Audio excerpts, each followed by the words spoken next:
Hey guys, good morning, good afternoon, good evening, whenever you might be listening. As you can see,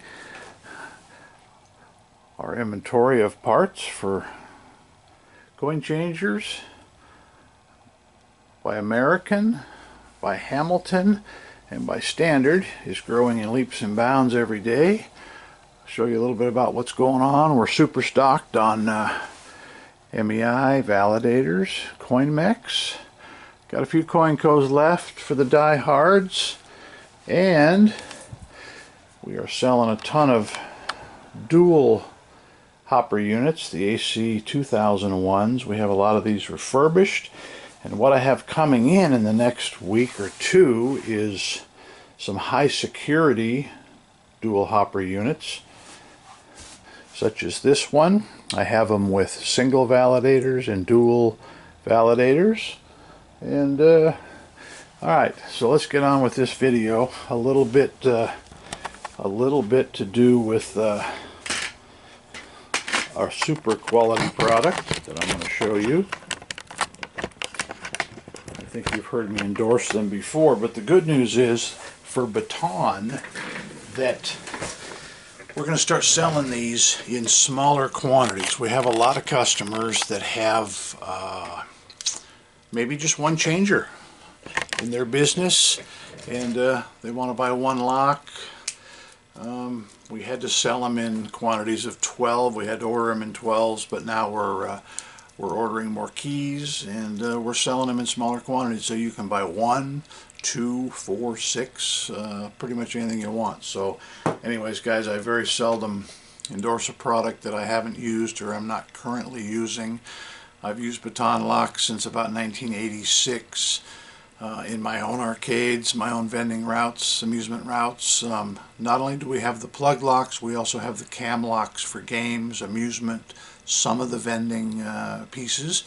And anyways, I have a link to a pair of locks down below. So in case you're interested, you needed just a pair before and we couldn't offer them, we do now. Plus you can order as many of these keys for your locks as you want. This is a reversible key, so you don't have to fumble with it. It goes in either way.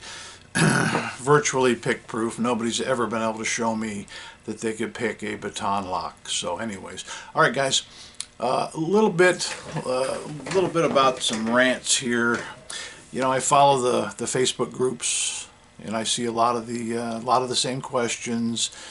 A lot of people don't search. They don't go back. You know, they ask a question that's fresh, that was asked 3 or 4 times yesterday, 5 or 6 times the day before, 40, 50, 60 times the week before. So anyways, guys, I have established another free offering for our CoinOp people. It is the coinopforum.com. This is a forum that is 100% free.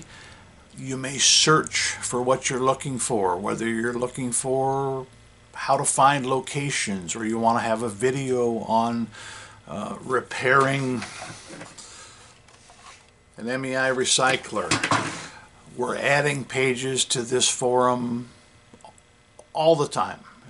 Any ideas? If we've left something off, which we know we've left a ton of stuff off because we're fairly new, get a hold of us. Tell them, hey, we need to know how to, you know, program a whatever. So anyways guys, now main reason for this video is I want to make you a better starting vendor.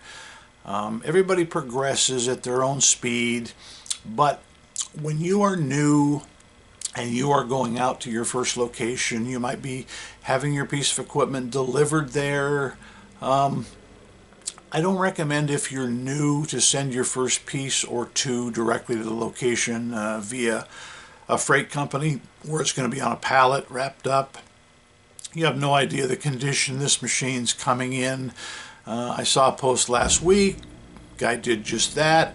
The machine tipped over in the truck. The freight company, which is quite common, they didn't tie it down. These things are top heavy. They do fall over. So anyways, what I'm getting at is you need to go over this machine in your own facility, whether it's your garage, you know, or wherever you're doing business out of. You need to learn about this machine. The time to learn is not when you're in the lunchroom and a break is happening and you got soda piled all over the floor, all over their cafeteria tables. That's not the time to learn.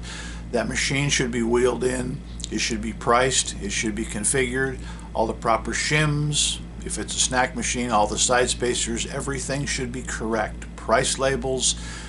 Snack machines, even in the summer, you can deliver them with the chips and the crackers. Just put your chocolates and anything else meltable in an ice pack type bag. That's the way vendors do it. Bring those in secondary. You can load those real quick, but wheel it in. To load a 5-wide snack machine with 44, 45 selections, a first timer, it can take an hour and a half. You don't know which depth of product is going in which spiral. We all know that pretzels are thinner than Lay's, potato chips, so they need to go in a different spiral. Maybe a 12 or 15 count as opposed to a 12 count or a 10 count, but this all needs to be done in advance. So you don't want to look like a fool. Don't wheel all your stuff in. Don't bring your kids in. I see people doing this. It's great if you're going to start your youngster in the vending business, and there are exceptions, but I've seen people that can't get a babysitter. They're bringing 2, 3, 4 kids in.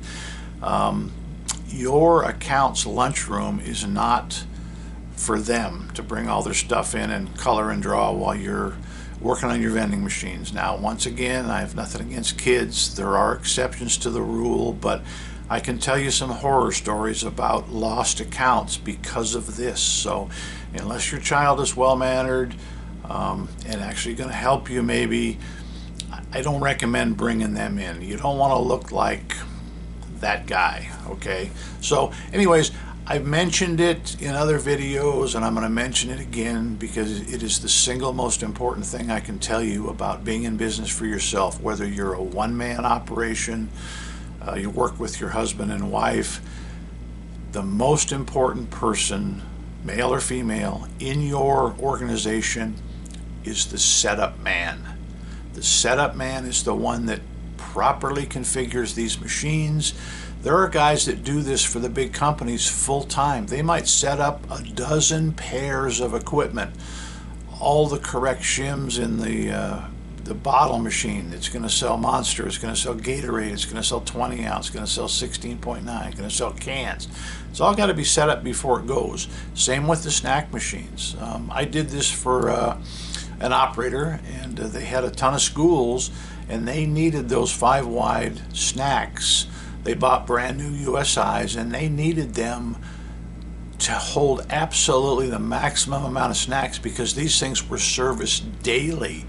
I had products, I had 7-wide instead of 5-wide because, the pouches of the gummy worms were, if you put them in a 5-wide, you had a lot of extra space. So we made columns 7-wide, and we didn't make them just 18 deep, we made them 24 deep. So in other words, when that machine was nearly empty at the end of the day, they got the maximum amount of sales out of that machine before it ran empty, and they ran empty every day. So guys, anyways, don't deliver your machines right to location. You never know what you're up against. The time to configure them is not while you're on location. There might be an exception. You might be in a warehouse on a Saturday where there's a skeleton crew where the guy gives you his blessing and says, yeah, man, don't worry about it. Just bring it in. You'll be on your own out here. But if you're going to be in there and all of a sudden a break is going to start happening, the vending guy is supposed to slither in under the radar. They're not even supposed to know you're there. Have the break schedules. If you know that factory's going on break at 10:45, you best be out of there, or when they're crowding into that room, you best be locking that last machine, because the last thing they want to do is have to wait for you because you still have one of the machines open. So anyways, guys, more ranting than raving today, but I hope you get something out of it, and we appreciate your support, and we will continue to make these videos if we think that you get something out of them. So please subscribe, hit that bell for notifications. That's the best thing you can do for a small channel that does this completely for free. and we appreciate having you as a customer. We'll have some valuable links down below. Take a peek, and thanks for your support. Doug at Doug's World Tour, Vending and Amusement Channel, out.